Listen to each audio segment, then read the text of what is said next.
rising from AVP position where I joined till SVP. So it was like 3 promotions I got over a period of time. So on those early days, fintech was like this buzzword of fintech was on the rise, and simultaneously algorithmic trading was something that was coming up. So earlier there were no approvals to do algorithmic trading, but it was just started in 2009, and I would say I was at the right time to be there to start my journey in some new thing that was happening in India. Hello everyone. Today we have Hardik Sanghvi with us, who has recently transitioned from being a senior vice president of a large securities firm to becoming a chief technology officer of another securities firm. Today we are going to discuss this journey of transition where he shall be sharing with us about his passion, about his mindset, about what are the secret sauce that has helped him be successful. So, over to you, Hardik, and welcome to the show.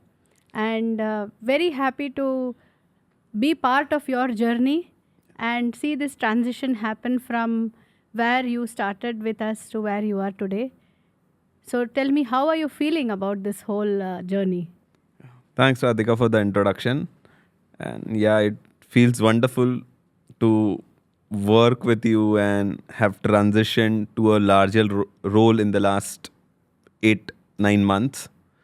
So yeah, it feels very good. So, congratulations, Hardik, for being one of the youngest CTOs and being in the same industry, and you have grown and becoming successful. So, what is the secret sauce behind this transition? So let me start with the journey from where it all started. So I started after my engineering, I started with a large IT service firm where I was given the project of the National Stock Exchange. So I was based out of there. And there I got exposure to this financial world. So earlier, in engineering, there are like no finance is taught. So got exposure to capital markets from there. And there I developed a keen interest in this domain, and I said no, I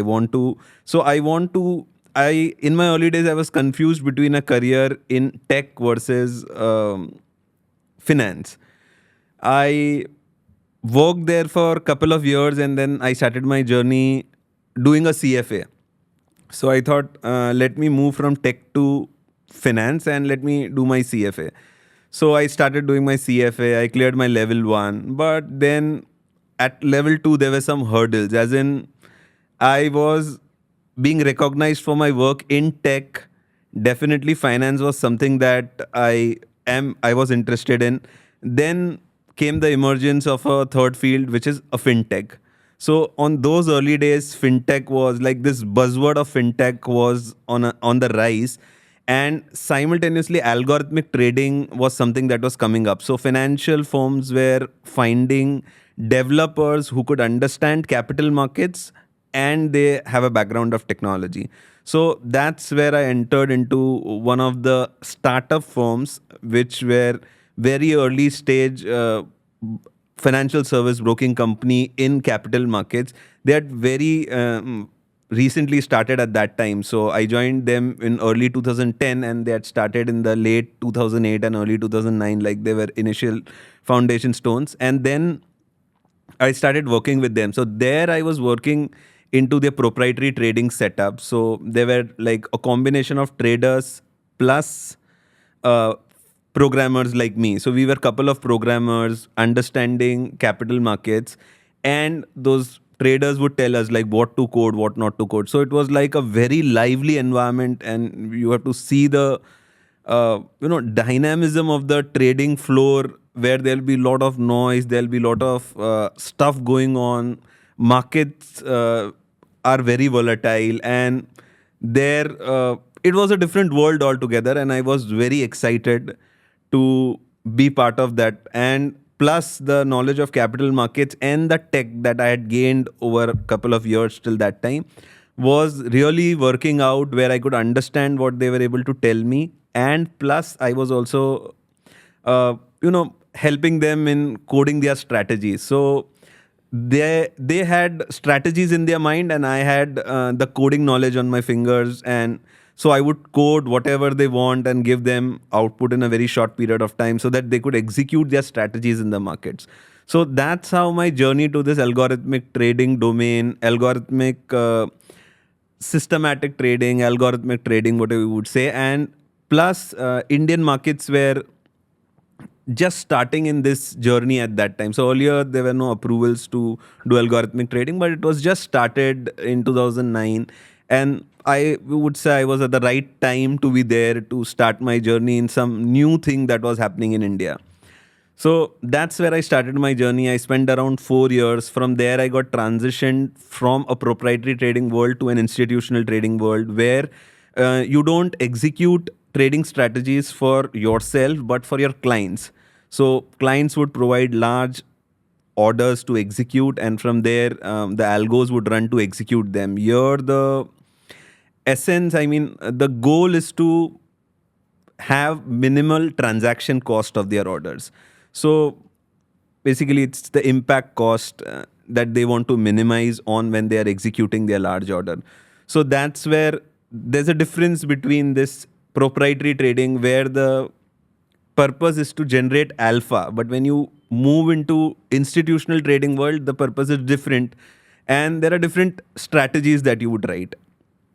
So then after that startup, I moved to a couple of more firms with similar trading setups where I was part of the institutional equities department.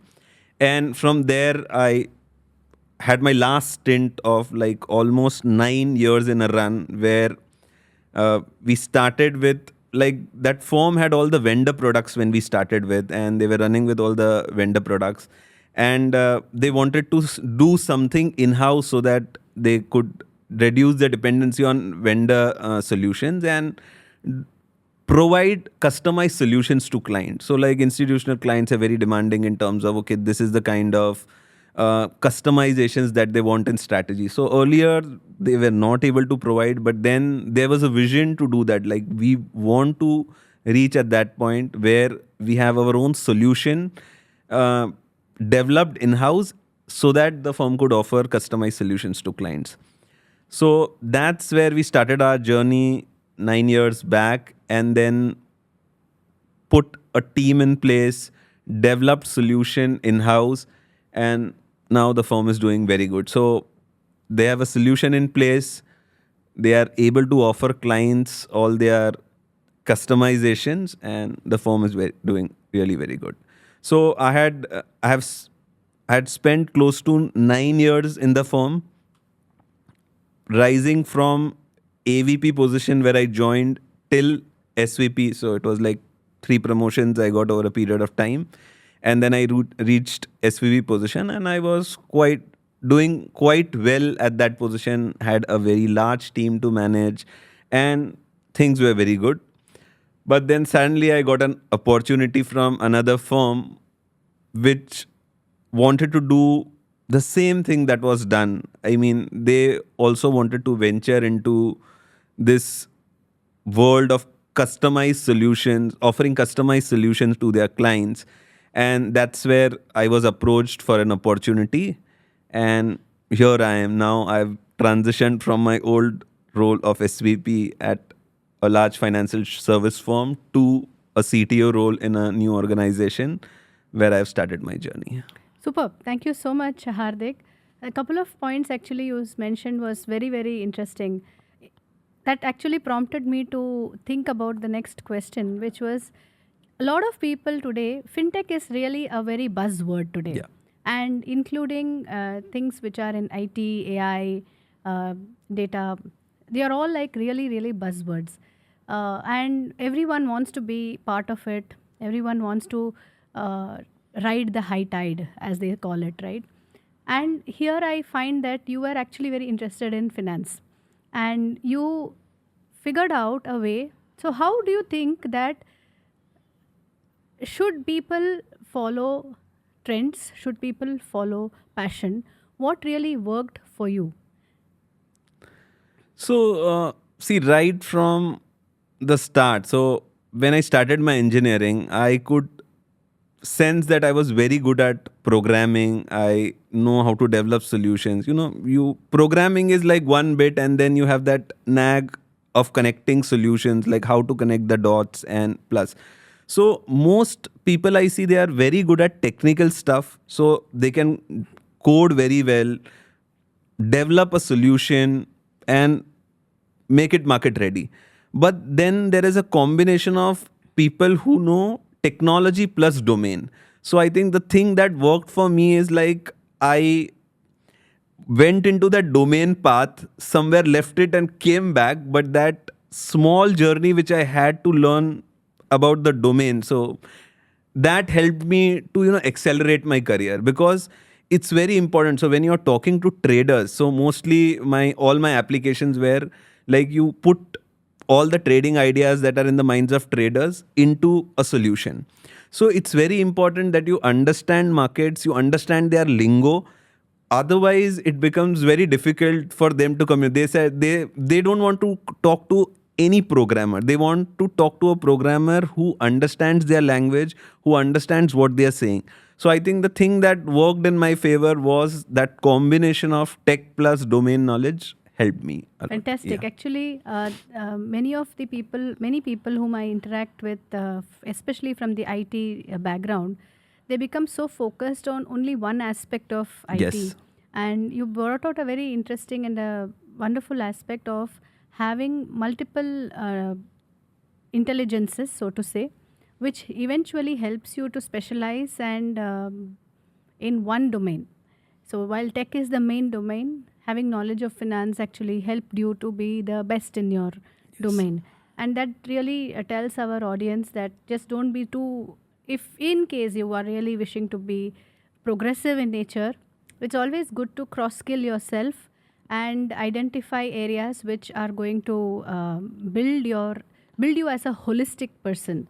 And that brings to my next thought process or question as to, whenever you have to when life is good, you mentioned to me in the first question answer, that life was good as an SVP, and there was nothing much to complain, and it was all going fine. Uh, how does one actually aspire for growth when life is good? Yeah, see, so for me, okay, there is one more aspect which was missing when we last spoke. So the life was going good, and in between that 9 years of journey, I also did my MBA program. So I was like willing to do my masters all through. Like, I earlier I started with CFA but couldn't do that. Then I thought sometime I will do my MBA. So that thought process was there, but being in a very demanding firm, and where the progress was required at a much faster rate, there you don't get time to study, do all these things. So I was, at some time, whenever I get a bit of time, I used to prepare for my GMAT, and that way I used to continue. But it never flagged off. Like, I never took a date for the exam, and I could not do that. But COVID gave me a good opportunity. So what happened? So there was a sudden lockdown. People were not ready to work from home. So it was like, okay, what was going on was going on. We don't know what is going to happen. And fortunately, things were good at home at that time during first lockdown. So I accelerated my pace of studying. So I said, no, this is the good time. I am saving at least 3 hours of a day of traveling, and I would get some additional time because nobody is watching me and I'm not at the office. So let me prepare something so that I can start my MBA as soon as possible. That's where I accelerated my GMAT preparation, and I was very clear that okay, now full time is not possible, but I was looking for some hybrid course which is a mix of evening classes plus evening live classes plus some days at the college, so that there is a good experience of both the stuff. But then again, it was all about theoretical knowledge, the models, the subjects, and all that thing. But it did not cover the actual life skills that was required to be in a leadership position. So that's where the search started again, like what is it that you could do. And I had heard about from few of the senior students and all, like, this management coaching or executive coaching is something that helps. So okay, I did not know anyone, nor I had any references. So quick search on LinkedIn, I was following up, and then suddenly I saw your post one day. So I was like, okay, let's keep on following on that and what's happening. And you were posting almost regularly, and I was also active on LinkedIn to search candidates for the team. So it was like during office time also I could see few stuff. Okay, what's coming on, what's going on, and the questions, the videos, and everything that was posted was in line with what was going on in my mind. So definitely it was, kind of matching the frequency of what was written on those posts, the videos that were done, and what was going in my mind. So that kind of helped me in relating, okay, is this something that is required for the next phase of growth?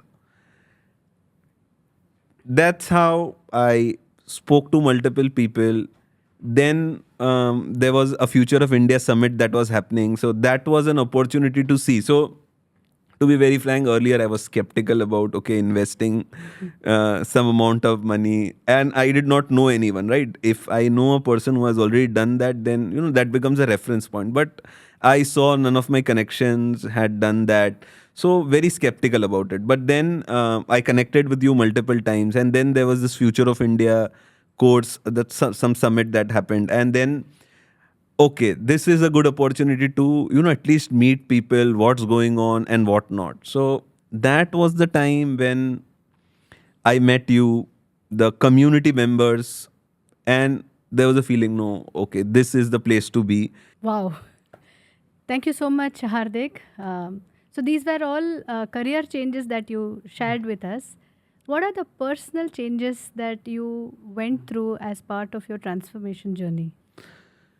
Okay, see, personal level, like I would say, I have become more open and talking people. Like I would say, the exercises that were introduced, where you take interviews of people, ask them few questions and all, that has opened myself. I mean, I would say that I am more vocal now. I talk to people, I get to know about themselves. So that's one of the personal change. Second is about the discipline. So the tracker that we started maintaining during a 9-week course, that helps you to put in place, okay, this is your family time, this is your office time, this is your personal time, this is the time for your health.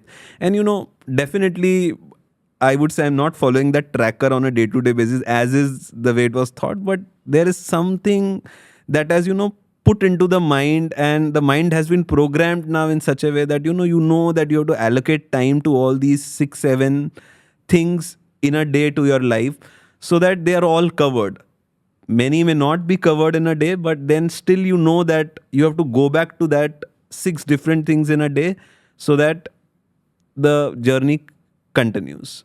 So I'm glad that all these things are much more realistic to me now than they were before. So Hardik, after hearing your story, you definitely come across to me as someone who is a risk taker, a go-getter, an adventurer who likes to explore and also be a contributor. What are the top 3 things you would like to share to our viewers, which has helped you be who you are? So one is definitely continuous learning.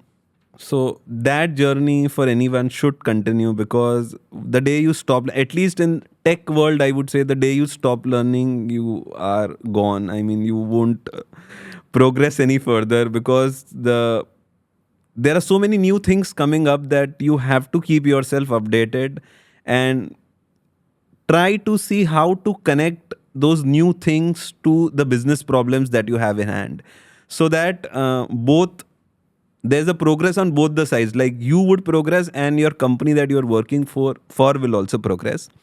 Second thing that drives me is the business. So definitely being in a trading world, when your strategies are making money, or for an institutional setup perspective where you see that, okay, more clients are giving you business.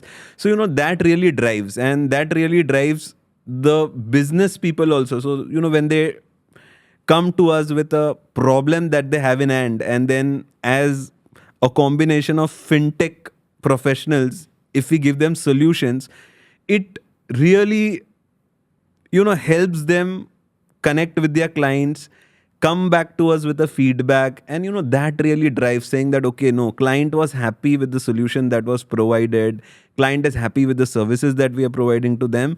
And the biggest thing is tech contributed to that, because otherwise this space is more about research, sales, and the sales trading that actually happens when they talk to the client. They give financial ideas, so they give client ideas on how to make money, but without the execution platform that the tech team provides, they won't be able to do the business. So that's where that drives me, saying that, okay, the tech that we are creating enables, it's like an enabler for the business to drive more business, and that really excites me to provide more solutions and work more towards the stuff. Fantastic. Yeah. So actually, you have summarized a couple of factors which are very, very key as you grow in as anyone wants to grow in their career. I think one of the most biggest takeaway that I really have here is that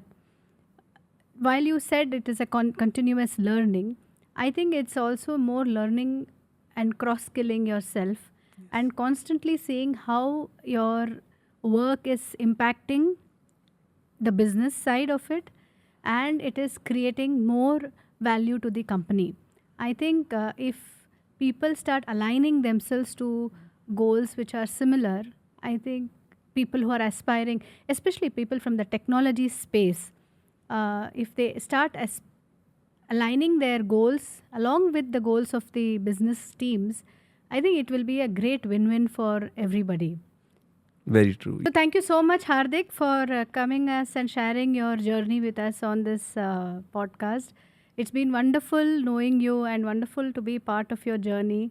And beautifully you summarized about how you have taken your passion to a next stage of being a contributor and pushed yourself from your comfort zone to a zone where you're now going to experience more adventure. It's a space which is probably new to you right now, but it's going to be exciting, and that's what we wish for you, and we wish you all the very best. And may you keep contributing more and more, and may all the and inspire more aspiring CXOs on their journey. Thank you for having me here, Radhika. It was pleasure talking to you and on this platform. And I would say the last 9 months have been very transformative from the time I think we connected, and the journey till here has been adventurous already.